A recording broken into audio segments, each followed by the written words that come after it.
Hello students, welcome to PKT educational update channel. तो जो channel पर पहली बार आए हैं या जिन्होंने अभी तक चैनल को सब्सक्राइब नहीं किया है वे कर लें, ताकि एजुकेशन से रिलेटेड हर जानकारी रियल फैक्ट के साथ आप लोगों को टाइम पर मिल सके। आफ्टर 12th पीसीएम स्टूडेंट्स जिन्होंने 11th-12th में मैथ साइंस लिया है, जिनके सब्जेक्ट रहे हैं मैथ्स, फिजिक्स और केमिस्ट्री, तो 12th के बाद ग्रेजुएशन के लिए स्टूडेंट्स बहुत सारे ऑप्शन है। इसके लिए मैंने एक पर्सनली वीडियो बनाया हुआ है मैथ्स के स्टूडेंट्स के लिए, वो डिस्क्रिप्शन बॉक्स में लिंक है, आप वहां से देख। बहुत से स्टूडेंट्स ने कुछ कोर्सेज के नाम भी सुने होंगे, बी आर्किटेक्चर में, इसके बाद बी टेक और बीएससी ऑनर्स, ये सारे सब्जेक्ट के नाम आप लोगों को कोर्सेज के नाम सुनने को आते होंगे ग्रेजुएशन के लिए। तो मैं इसी में स्टूडेंट डिफरेंस बताने जा रहा हूं, तो पूरा वीडियो लास्ट तक जरूर देखिएगा ताकि आपको क्लियर रहे। आफ्टर 12th यदि स्टूडेंट्स आप बीएससी करना चाहते हैं, ग्रेजुएशन बीएससी में, तो बीएससी सिंपल जो है बहुत ज्यादा आपको कॉलेजेस इसके मिल जाएंगे। 3 मेन सब्जेक्ट होते हैं,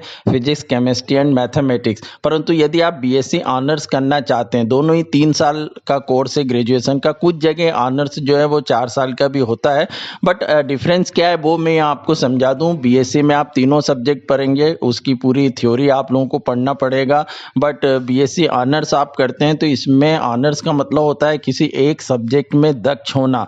तो आप स्टार्टिंग के 2 साल जो सेमेस्टर होंगे उसमें तो आप लोग वैसे ही पढ़ेंगे जैसे बीएससी में आप तीनों सब्जेक्ट पढ़ रहे हैं, परंतु लास्ट जो सेम होता है, लास्ट ईयर जो होता है, 2 सेम जो होते हैं, उसमें आप स्पेशल सब्जेक्ट ले सकते हैं। आप किसी एक सब्जेक्ट को बहुत विस्तार से पढ़ सकते हैं। यदि आप केमिस्ट्री लेंगे तो उसको अच्छे से पढ़ सकते हैं, फिजिक्स आप ले सकते हैं, मैथमेटिक्स ले सकते हैं। तो इससे आप किसी एक सब्जेक्ट में बहुत स्पेशल दक्ष प्राप्त कर लेंगे, उसमें आप मास्टरमाइंड हो जाएंगे। तो आगे काफ़ी वैल्यू भी होती है। आपने यदि करियर डिसाइड करके रखा है कि मुझे फिजिक्स में आगे बढ़ना है या केमिस्ट्री में आगे बढ़ना है, तो आप बीएससी ऑनर्स ले सकते हैं। स्टार्टिंग से आपके यदि फंडा क्लियर है कि आपको आगे जाके क्या करना है। वहीं बीएससी के जो स्टूडेंट्स हैं उनके लिए आफ्टर बीएससी दरवाजे खुले हुए हैं कि तीनों सब्जेक्ट में से किसी भी एक सब्जेक्ट से वो पीजी कर सकते हैं। फिजिक्स, केमिस्ट्री, मैथ्स, किसी से भी वो एमएससी कर ले। तो यही डिफरेंस है स्टूडेंट्स, और कोई डिफरेंस नहीं है इसमें। परंतु जो बीएससी ऑनर्स है वो बहुत कम कॉलेजेस में आपको देखने को मिलेगा, मेट्रो सिटी में या दूसरी जगह ही आपको यूनिवर्सिटीज़ में मिल पाएगा। बाकी बीएससी जो सिंपल है वो हर जगह आपको मिल जाएगी।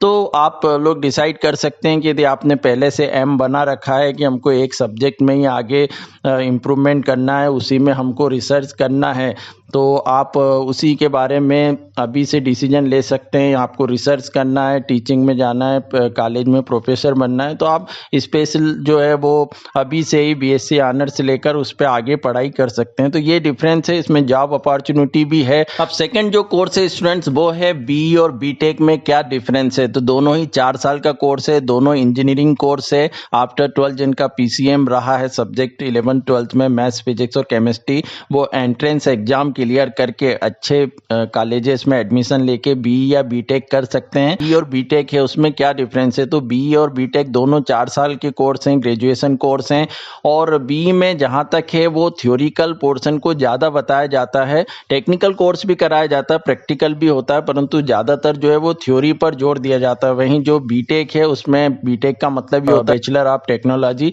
तो इसमें आप लोगों को प्रैक्टिकल ज़्यादा कराया जाता है। जो कोर्स जो सब्जेक्ट हैं वो भी सेम रहेंगे, परंतु बीटेक में आपको प्रैक्टिकल पर ज़्यादा जोर दिया जाता है। जहाँ तक मैं कहूँ तो हार्डवेयर वाला पार्ट ज़्यादा आप लोगों को बताया जाता है। तो वहीं पर जो सिंपल बी है उसमें थ्योरिकल जो सॉफ्टवेयर वाला पार्ट है वो आप लोगों को सिखाया जाएगा, यदि कंप्यूटर को हम देखें तो उसमें। बाकी बहुत सारे सब्जेक्ट में स्टूडेंट्स बी होता है, बहुत सारे सब्जेक्ट में बीटेक भी होता है। जिस भी सब्जेक्ट में आप बीटेक करेंगे वहाँ पर आपको टेक्निकल पार्ट ज़्यादा बताया जाएगा। तो आगे जाकर आप लोगों के सामने बहुत सारे ऑप्शंस हैं जहाँ जिनको टेक्निकल फील्ड में काम करना है, तो उन लोगों के लिए बहुत से दरवाजे खुले हुए हैं जॉब के। तो ये केवल स्टूडेंट्स के इंटरेस्ट के ऊपर है कि उसको किस जगह जाना है। उसको यदि टेक्निकल फील्ड में प्रैक्टिकल फील्ड ज़्यादा पसंद है, उसको उसमें इंटरेस्ट है, तो वो बीटेक कर ले और उसके बाद एमटेक भी कर सकता है। वहीं जिनको थ्योरिकल वाला पार्ट कवर करना होता है वो बी करते हैं और बाद में एमई भी कर सकते हैं। ये एक कॉमन डिफरेंस है, कोई ज़्यादा अंतर नहीं है, दोनों के सब्जेक्ट भी सेम होते हैं। बस यही है कि यहाँ सैद्धांतिक बात पर बीई में ज़्यादा जोर दिया जाता है और वहाँ प्रायोगिक लेवल पर ज़्यादा आप लोगों को कोर्स में कराया जाता है, बस इतना सा इसमें अंतर है। अगला कोर्स BR के स्टूडेंट, जिसका भी काफ़ी नाम आप लोगों ने सुना होगा, तो ये भी वही स्टूडेंट कर सकते हैं जिनका 11th-12th में PCM सब्जेक्ट रहा है, जिन्होंने फिजिक्स, केमिस्ट्री और मैथ्स से पढ़ाई की है और आफ्टर 12th कंपटीशन एग्जाम में आप लोगों को जो है वो नाटा के एंट्रेंस एग्जाम निकालना पड़ेगा या JEE के एंट्रेंस एग्जाम को क्लियर करके भी आप BR कर सकते हैं। BR का मतलब होता है बैचलर ऑफ आर्किटेक्चर। अब आर्किटेक्चर नाम से ही आप लोगों को स्टूडेंट्स क्लियर होगा कि यहाँ डिजाइन से रिलेटेड, शिल्प कला, वास्तुशिल्प, वास्तुकला जो होती है उससे रिलेटेड काम आप लोगों को करना पड़ेगा, कंस्ट्रक्शन से रिलेटेड। तो सिविल इंजीनियर से मिलता जुलता काम ही है, परंतु अंतर ये स्टूडेंट्स कि आप इसमें काफ़ी महारत हासिल कर लेते हैं। जैसे कोई सिविल इंजीनियर है, वो कोई बिल्डिंग बनवा रहा है तो उसको सजाना किस टाइप में, उसका काम BR में बताया जाता है कि आप किस तरह उसको और सुंदर बना सकते हैं, क्योंकि सिविल इंजीनियर केवल उस बिल्डिंग को खड़ा करेगा, उसको बनाएगा, परंतु उसके बाद उसको किस तरह सजाना, इंटीरियर डिजाइन किस तरह करना है, वो BR के स्टूडेंट्स ही कर पाते हैं। तो आजकल इंटीरियर डिजाइन का और काफ़ी कुछ इस टाइप में जॉब ऑप्शन बढ़ गए हैं, काफ़ी कंपनीज में इसकी डिमांड भी है और बहुत जगह इसमें आप लोगों को काम मिल जाता है। तो BR में बस यही आप लोगों को कराया जाता है और बहुत सारे कॉलेजेस इस समय इसका कोर्स करा रहे हैं। बहुत जगह आप लोगों के लिए कैरियर के लिए जॉब ऑप्शन भी है जहां पर आप अच्छी सैलरी पा सकते हैं।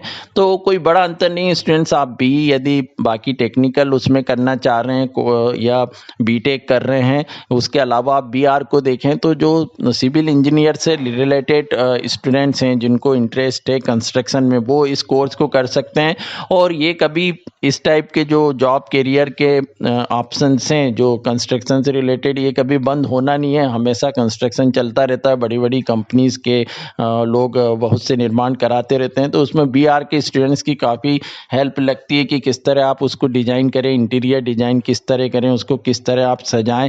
तो वो आजकल हर कंपनी, हर जगह कंस्ट्रक्शन में इन चीज़ों को ध्यान दिया जाने लगा है। तो यही BR से रिलेटेड इन्फॉर्मेशन थी। तो स्टूडेंट्स, ये मैंने आपको BSc simple, BSc honours, BE और BTech और BE एंड BR के बारे में डिफरेंस बताया है। अब आपके इंटरेस्ट के हिसाब से आप इन सब्जेक्ट में आगे एडमिशन ले सकते हैं और कोई डाउट है तो आप कमेंट बॉक्स में कमेंट करके मुझसे ज़रूर पूछिएगा।